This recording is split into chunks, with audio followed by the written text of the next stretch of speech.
അള്ളാഹു ചില മനുഷ്യർക്കും സ്ഥലങ്ങൾക്കും ദിവസങ്ങൾക്കും ശ്രേഷ്ഠ നൽകിയതുപോലെ ചില വൃക്ഷങ്ങൾക്കും മഹത്വം നൽകിയിട്ടുണ്ട്. അവയിൽ ഒന്നാണ് ഒലീവ്. ഖുർആനിൽ 100-ലധികം സ്ഥലങ്ങളിൽ സസ്യശാസ്ത്രം പ്രതിപാദിക്കുന്നതിൽ 6 ഒലീവ് എന്ന പദം പ്രയോഗിച്ചിട്ടുണ്ട്. അതിനു പുറമെ ഒരിടത്ത് അള്ളാഹുവിന്റെ പ്രകാശത്തെ ഒലീവെണ്ണ കൊണ്ട് കത്തിക്കപ്പെടുന്ന വിളക്കിനോടാണ് ഉപമിച്ചത്. وشجرة تخرج من طور سيناء تنبت بالدهن وصبغ للآكلين. സീനാ പർവ്വതത്തിൽ മുളച്ചു വളരുന്ന ഒരു മരവും നാം സൃഷ്ടിച്ചു തന്നിരിക്കുന്നു.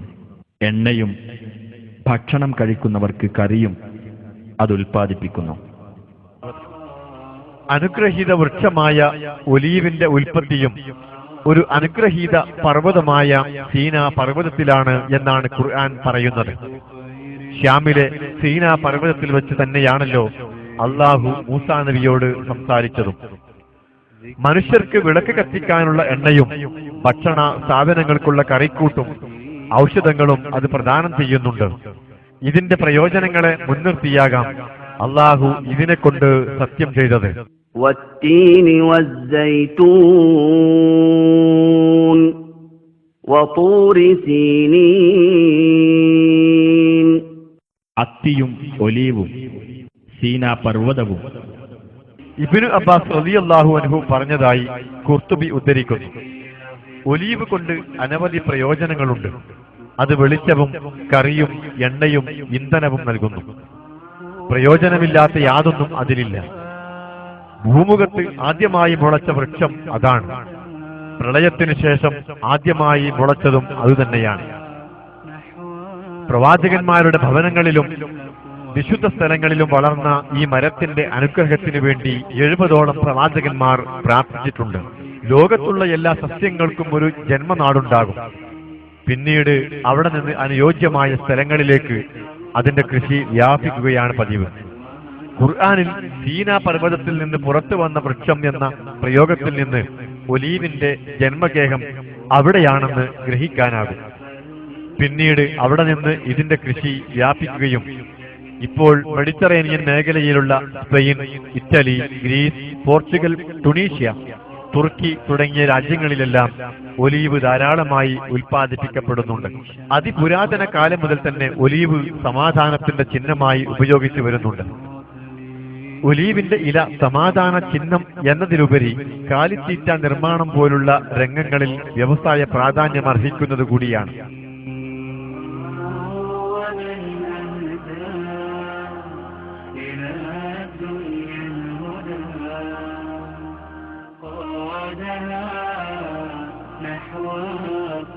വിശുദ്ധ ഖുർആനിൽ ഒരുപാട് സ്ഥലങ്ങളിൽ ഒലീവ് വൃക്ഷത്തെക്കുറിച്ചും അതിന്റെ എണ്ണയെക്കുറിച്ചും പരാമർശിക്കുന്നുണ്ട്. നബി സല്ലല്ലാഹു അലൈഹി വസല്ലമ ഒലീവെണ്ണ കഴിക്കാൻ അനുചരന്മാരോട് ആജ്ഞാപിച്ചതായും കാണാം. നബി സല്ലല്ലാഹു അലൈഹി വസല്ലമ പറഞ്ഞു, നിങ്ങൾ ഒലീവെണ്ണ കഴിക്കുകയും അത് തേക്കുകയും ചെയ്യുക. അത് ഒരു അനുഗ്രഹീത വൃക്ഷത്തിൽ നിന്നുള്ളതാണ്. ആധുനിക വൈദ്യശാസ്ത്രം ഒലീവെണ്ണയുടെ അത്ഭുതകരമായ ഔഷധ ഗുണങ്ങൾ കണ്ടെത്തിയിട്ടുണ്ട്. ചില രോഗങ്ങളെ ചെറുക്കാനും മറ്റു ചില രോഗങ്ങളുടെ ശമനത്തിന് ആക്കം കൂട്ടാനും ഇത് സഹായകമാണ്. ഖുർആൻ അനുഗ്രഹീതമെന്ന് വിശേഷിപ്പിച്ച ഒലീവിന്റെ ഔഷധ ഗുണത്തെക്കുറിച്ച് ഒട്ടേറെ പഠന ഗവേഷണങ്ങൾ നടന്നിട്ടുണ്ട്. അതിലേറ്റവും ശ്രദ്ധേയമായത് ഭക്ഷണത്തിൽ ഒലീവെണ്ണ ഉപയോഗിക്കുന്ന മെഡിറ്ററേനിയൻ പ്രദേശങ്ങളിലെ നിവാസികൾക്ക് ക്യാൻസറും ഹൃദ്രോഗവും താരതമ്യേന കുറവാണ് എന്നതാണ്. 1 ലിറ്റർ ഒലീവെണ്ണ ലഭിക്കണമെങ്കിൽ ഏകദേശം 5 കിലോ ഒലീവ് കായ വേണ്ടിവരും. ഒട്ടുമിക്ക സസ്യ എണ്ണകളും ആട്ടിയെടുത്തതിനു ശേഷം സംസ്കരിച്ചതിനു ശേഷമേ കഴിക്കാനാവുകയുള്ളൂ. എന്നാൽ ഒലീവെണ്ണ വെളിച്ചെണ്ണയെപ്പോലെ ശുദ്ധീകരിക്കാതെ തന്നെ ഉപയോഗിക്കാനാവും. ഒട്ടേറെ ഫാറ്റി ആസിഡുകൾ അടങ്ങിയിട്ടുള്ള ഒലീവെണ്ണയിൽ പ്രോട്ടീൻ, ഫോസ്ഫറസ്, പൊട്ടാസ്യം, ഇരുമ്പ്, calcium, carbohydrate, vitamin A, B എന്നിവയും ധാരാളം അടങ്ങിയിട്ടുണ്ട്. ഒലീവെണ്ണ മനുഷ്യന് ലഭിച്ച ഒരു ദൈവിക വരദാനമാണ്. പൂർവികർ അതിന്റെ ചില പ്രയോജനങ്ങൾ മനസ്സിലാക്കിയിട്ടുണ്ടായിരുന്നു. ആധുനിക വൈദ്യശാസ്ത്രം അതിന്റെ വേറെ ചില നേട്ടങ്ങളും കണ്ടെത്താൻ തുടങ്ങി. കൊളസ്ട്രോൾ ഉള്ളവർ പൊതുവെ എണ്ണ ഒഴിവാക്കേണ്ടതാണ്. എന്നാൽ ഒലീവെണ്ണ കൊളസ്ട്രോൾ കുറക്കുന്നുണ്ടെന്നാണ് പഠനങ്ങൾ തെളിയിക്കുന്നത്.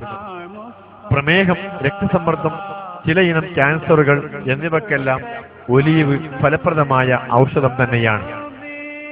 മെഡിറ്ററേനിയൻ മേഖലയിൽ വസിക്കുന്നവർ അവരുടെ ഭക്ഷണത്തിൽ മറ്റു എണ്ണകൾക്കും കൊഴുപ്പിനും പകരം കാര്യമായി ഉപയോഗിക്കുന്നത് ഒലീവെണ്ണയാണ്. അതുകൊണ്ട് തന്നെ അവർക്ക് ക്യാൻസറും ഹൃദ്രോഗവും ആമാശയ കരൾ രോഗങ്ങളും താരതമ്യേന കുറവാണ്. ആരോഗ്യരംഗത്ത് മാത്രമല്ല, സൗന്ദര്യവർദ്ധക വസ്തുവായും ഒലീവെണ്ണ ഉപയോഗിക്കാവുന്നതാണ്. സ്പെയിനിൽ എലികളിൽ നടത്തിയ ഒരു പരീക്ഷണത്തിൽ നിന്നും ക്യാൻസറിനെ തടയാൻ ഒലീവെണ്ണയ്ക്ക് കഴിയുമെന്ന് കണ്ടെത്തിയിട്ടുണ്ട്. പരീക്ഷണശാലയിൽ വളർത്തുന്ന എലികളിൽ ഒരു വിഭാഗത്തിന് ഒലീവെണ്ണയും മറ്റൊരു വിഭാഗത്തിന് മത്സ്യ എണ്ണയും വേറെ ചിലതിന് സൺഫ്ലവർ എണ്ണയും നൽകി. പിന്നീട് ഓരോ വിഭാഗത്തിലും ക്യാൻസറിന് കാരണമാകുന്ന വസ്തുക്കൾ കുത്തിവെച്ചപ്പോൾ ഒലീവെണ്ണ നൽകിയ വിഭാഗത്തിന് താരതമ്യേന കുറച്ചു മാത്രമേ ക്യാൻസർ ബാധിക്കുകയുണ്ടായുള്ളൂ. ഭക്ഷണത്തിൽ 5% ഒലീവെണ്ണ ഉൾപ്പെടുത്തിയാൽ തന്നെ കോശങ്ങളിലെ അർബുദ വ്യാപനത്തിന് തടയിടാനാകുമെന്നാണ് ഈ പരീക്ഷണ സംഘത്തിന്റെ മേധാവികൾ അവകാശപ്പെടുന്നത്. ഓക്സ്ഫോർഡ് യൂണിവേഴ്സിറ്റിയിലെ ഗവേഷകർ ഒരു പറ്റം മധ്യവയസ്കരിൽ നടത്തിയ പഠനം ഒലീവെണ്ണ സന്ധിവേദന ലഘൂകരിക്കുമെന്ന് കണ്ടെത്തിയിട്ടുണ്ട്. കാനഡയിലെ പാരമ്പര്യ വൈദ്യന്മാർ പിത്താശയ കല്ലിന് പ്രധാനമായി നൽകുന്നത് ഒലീവെണ്ണ തന്നെയാണ്. പ്രമേഹ രോഗികൾക്ക് രക്തത്തിലെ പഞ്ചസാരയുടെ അളവ് നിയന്ത്രിക്കാനും ഒലീവെണ്ണ സഹായകമാണെന്നാണ് അമേരിക്കയിലെ ഒരു സംഘം ഡോക്ടർമാർ നടത്തിയ പഠനം തെളിയിക്കുന്നത്. എങ്കിലും ഈ രംഗത്ത് ഇനിയും ഗവേഷണങ്ങൾ നടക്കേണ്ടതുണ്ട്. ധാരാളം ആന്റി ഓക്സിഡന്റുകൾ അടങ്ങിയതുകൊണ്ട് ഒലീവെണ്ണ ഊർജ്ജസ്വലത നിലനിർത്താനും വാർദ്ധക്യത്തെ അകറ്റാനും സഹായിക്കും. തലച്ചോറിന്റെ ശക്തി കാത്തുസൂക്ഷിക്കുന്നത് കൊണ്ട് ഭൗതിക കർമ്മങ്ങൾ കാര്യക്ഷമമായി നിർവഹിക്കാനും വാർദ്ധക്യത്തിൽ ഓർമ്മശക്തി നശിക്കുന്നത് തടയാനും ഇതിന്റെ നിത്യോപയോഗം മൂലം സാധ്യമാണ്. കാരണം ഇതിൽ വാർദ്ധക്യത്തിൽ മസ്തിഷ്കത്തെ പ്രവർത്തനക്ഷമമാക്കുന്ന ഒട്ടേറെ ഫാറ്റ് അമ്ലങ്ങൾ ഈ എണ്ണയിൽ അടങ്ങിയിട്ടുണ്ട്. ഒലീവ് അനുഗ്രഹീതമായതും ഇത്തരം നേട്ടങ്ങൾ ഉള്ളത് കൊണ്ട് തന്നെയാകാം.